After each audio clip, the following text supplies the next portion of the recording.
pilihan-pilihan solusi terhadap dugaan kecurangan yang terjadi dan tercatat di pemilu 2024 kemarin. Ada sejauh ini diskusi perdebatan apakah lebih strategis pakai jalur politik atau pakai jalur hukum, atau bahkan mungkin ada yang lain menurut Mas Hasto dan Kak Irma. Saya undang, silahkan Mas Hasto dulu. Ini perpaduan kekuatan untuk menjawab tadi berbagai opsi-opsi ke depan. Tapi saya tidak mengenal derivatif 4 itu 2 tambah 2, saya nggak kenal.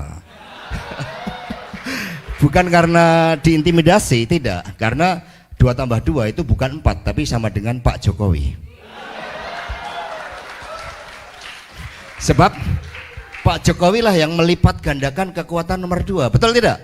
Nah, itu yang terjadi. Makanya yang pertama, kebetulan saya baru Pak Dekan ambil doktor di sini proses. Judulnya tentang kepemimpinan strategik, ideologisasi, pelembagaan partai dan relevansi terhadap ketahanan partai. Ini ilmu ini nggak berguna di dalam praktek politik. Karena semua mengandalkan suatu dasar norma etika, mengandalkan bagaimana suatu filosofi tentang bangsa dan negara yang dibahas dengan sangat baik dalam sidang BPUPK, tiba-tiba diluluh lantakkan dengan ambisi-ambisi kekuasaan, maunya 3 periode nggak dapat, ya anaknya kalau perlu. Jadi mohon maaf ke media, sebelumnya kita berbeda, ternyata kritiknya betul. Jadi itu dalam pelembagaan partai. Saya sengaja 2 periode zaman Pak JK jadi menteri enggak, anggota DPR enggak. Saya memilih mencoba menjawab suatu tantangan dengan menyempurnakan demokrasi kita yang lahir melalui suatu kecelakaan politik dengan melakukan pelembagaan partai. Kami PD Perjuangan ini memiliki 2 ISO dalam manajemen, quality management, kemudian aset management. 2 tahun ini kami membangun 146 kantor partai, atas nama partai nggak bisa diperjualbelikan. Sistemnya kami terapkan project management, body of knowledge, kami terapkan teori-teori dari marketing, semua. Kemudian turun ke bawah selama 5 tahun, berbagai event kami buat. Ini semua berantakan di dalam teori pelembagaan, padahal partai itu juga berjuang atas kebenaran secara teoritik untuk mencapai cita-cita bangsanya, membangun peradaban, itu berpolitik. Nah, berbagai teori-teori kepemimpinan strategik, pelembagaan partai, teori demokrasi, teori tentang kuasa dan moral, ini kalah dengan Machiavelli tadi, apalagi Machiavelli Jawa, Bapak Ibu dan saudara-saudara sekalian. Nah, ini di kampus itu bebas bicara tanpa intimidasi, meskipun saya juga sering diintimidasi. Tetapi karakter kami yang dibangun, semakin intimidasi, semakin kita melakukan perlawanan. Itu. Nah, kemudian yang ketiga, tadi kan paradigmatik, teoritik, empiris. Nah, secara empiris, ini coba tayangkan Pak Darwin slide-nya. Pemilu 71 itu pemilu dengan kecurangan yang sifatnya masif oleh ABRI. Itu kesaksian di dalam buku Pemilu 71 ini. NU PNI menjadi kekuatan perlawanan. Ini konsolidasikan pasca peristiwa 65. Kita kalah, kekuatan oposisi saat itu hanya PNI dan NU, dikalahkan dengan kekerasan. Sampai ada kampung yang ditinggal dengan makanan yang ada di meja, artinya rakyat ketakutan. Dan begitu kita kalah berjuang atas pemilu 71, para senior-senior kita, maka itu menjadi basis bagi 27 tahun kekuasaan Orde Baru yang tanpa kritik, tanpa check and balances.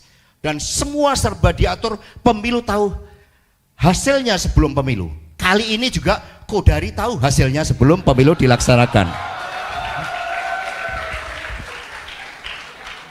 Nah ini, jadi ini merupakan suatu perpaduan sempurna pemilu 2024, perpaduan sempurna antara apa yang terjadi tahun 71 ditambahkan dengan yang terjadi tahun 2009. 2009 dulu Pak JK sebagai Ketua Umum Golkar sama PDI sama-sama menjadi korbannya.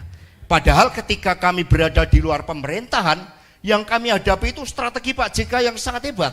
Impor beras kita tolak dan sebagainya, kita dihadapkan pada berbagai kekuasaan. Satu banyak sekali kita kasih masukan.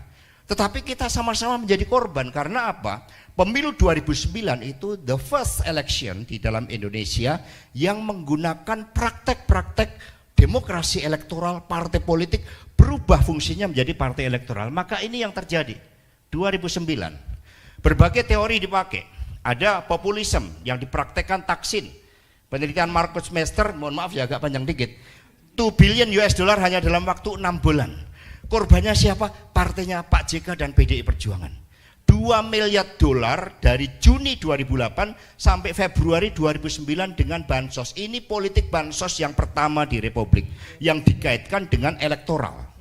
Kemudian yang kedua, tidak ada nomor urut melalui MK. Jadi saat itu juga sudah menggunakan MK.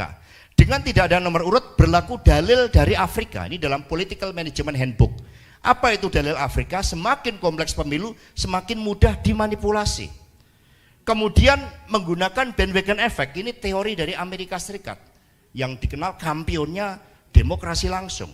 Bandwagon effect ini dirancang dengan lembaga-lembaga survei.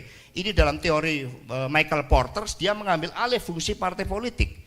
Sehingga dia bertindak di dalam electioneering. Bertindak electioneering. Apakah survei tidak bisa dimanipulasi? Tergantung. Ketika untuk mengajukan survei kita izin ke Kemendagri, kemudian sudah menyebutkan TPS-nya dari mana saja, samplingnya itu diambil sebagai representasi dari seluruh Indonesia, lalu diintervensi dengan bansos, diintervensi dengan berbagai operasi politik, berubahlah peta. Maka metodologi benar, hasilnya menjadi tidak benar karena inputnya yang dibuat tidak benar. Ini bandwagon effect, penggunaan aparatur negara. Maka yang ketiga ini narasi kita adalah pertama kalinya secara masif di dalam era demokratis dengan wajah pimpinannya yang populis itu dipakai instrumen-instrumen negara dengan segala cara, tanpa nilai, tanpa nurani, tanpa moral di situ. Itu yang kita yang terjadi, yang kita hadapi. Kami punya 54% kepala daerah digencet semuanya. Caranya bagaimana? Kepala dinasnya dipanggil dulu. Yang kontra dengan kepala daerah, kemudian dilakukan pemetaan atas persoalan-persoalan hukum yang dihadapi kepala daerah. Lalu itu dijadikan sebagai instrumen untuk penekan. Jadi begitu banyak yang tiba-tiba instrumen negara yang harusnya menjaga institusi negara, menjaga demokrasi, tiba-tiba mereka menjadi partisan. Dan kemudian tanpa melihat kesejarahan bahwa TNI Polri itu harus netral. Ini yang kemudian yang terjadi. Maka sekarang perpaduan antara 2009 dan 71 inilah yang melahirkan pemilu 2024 ini. Untung di election talk-nya yang keempat.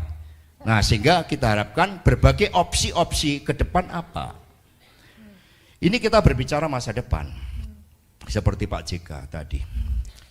Kita berbicara masa depan kalau kita juga bisa menyelesaikan masalah kita saat ini. November akan terjadi pilkada serentak, banyak orang yang mengatakan buat apa pilkada? Kalau muncul partai-partai atas nama negara kemudian menggunakan seluruh sumber daya negara dan instrumen ketakutan itu dimainkan, buat apa ada pilkada? Kalau Polri tidak netral, kalau TNI tidak netral, kalau kemudian bisa diambil suatu kebijakan alokasi anggaran yang berpihak, ini yang kemudian membunuh benih-benih demokrasi yang telah susah payah kita perjuangkan bersama-sama. Maka perpaduan 71 sama 2009 harus dilawan secara terukur. Jadi kami opsinya adalah melakukan suatu perlawanan secara terukur. Bagaimana perlawanan secara terukur itu? Ya kita melihat reaksinya, aksi reaksinya. Baru Pak Ganjar mengusulkan hak angket langsung disetrum. Ada yang melaporkan ke KPK di situ. Itu strum-struman ini banyak sekali ini. Media udah mulai di strum, Tempo, Kompas, Media Indonesia pasti.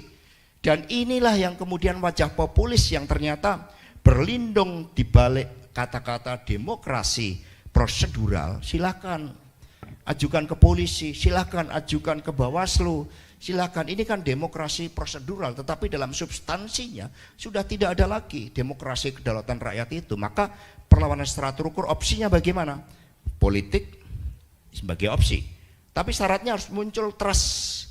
Karena tadi yang sampaikan tadi pragmatisme politik tadi.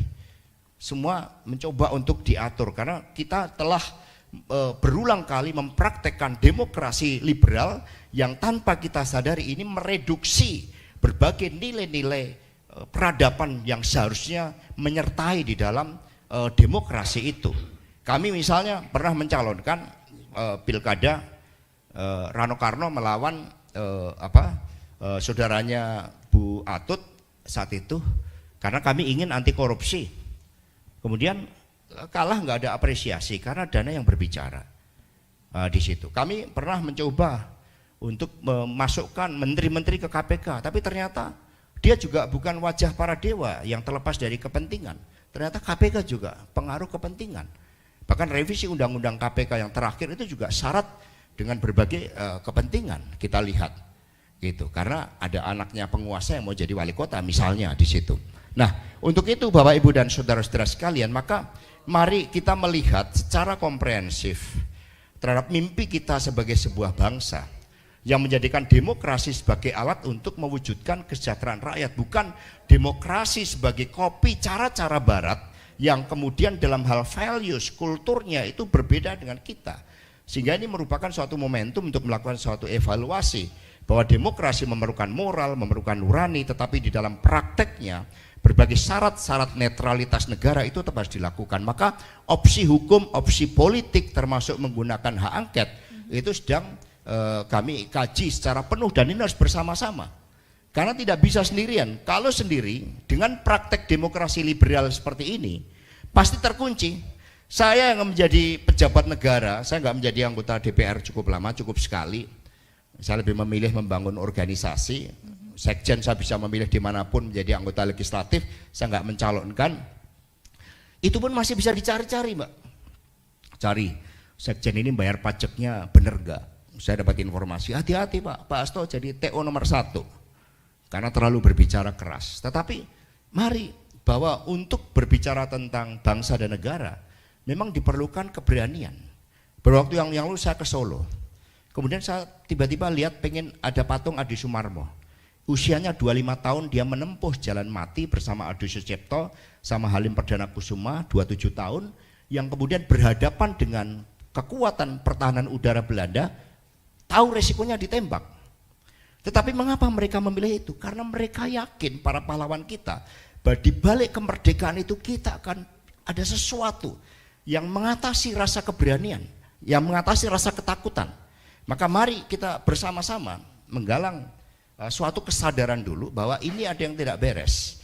Perpaduan pemilu 71 2009 yang kemudian dilaksanakan dengan bahasa populis, dengan bahasa demokrasi prosedural, maka opsi-opsi akan menjadi sangat banyak. Maka untuk membangun opsi-opsi itu politik oke, kita kaji untuk penggunaan hak angket, tapi bagaimana kita juga mengkaji berbagai aksi reaksinya. Nah ini udah selesai naskah akademik ya, tapi masih revisi, baru revisi 0.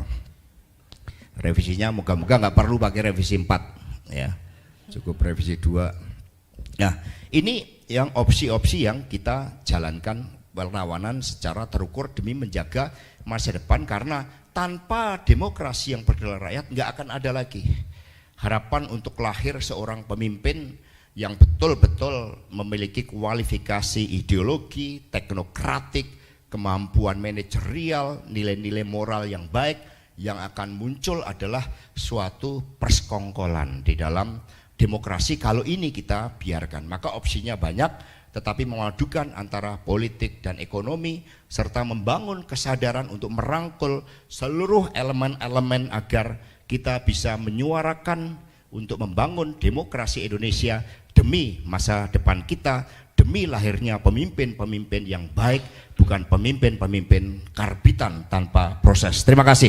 Terima kasih banyak. Tepuk tangan untuk Mas Hasto. Makasih banyak Mas. Saya sebenarnya masih mau nanya lagi sih, jadi akan jadi hak angket apa enggak? Tapi nanti Mas, nanti.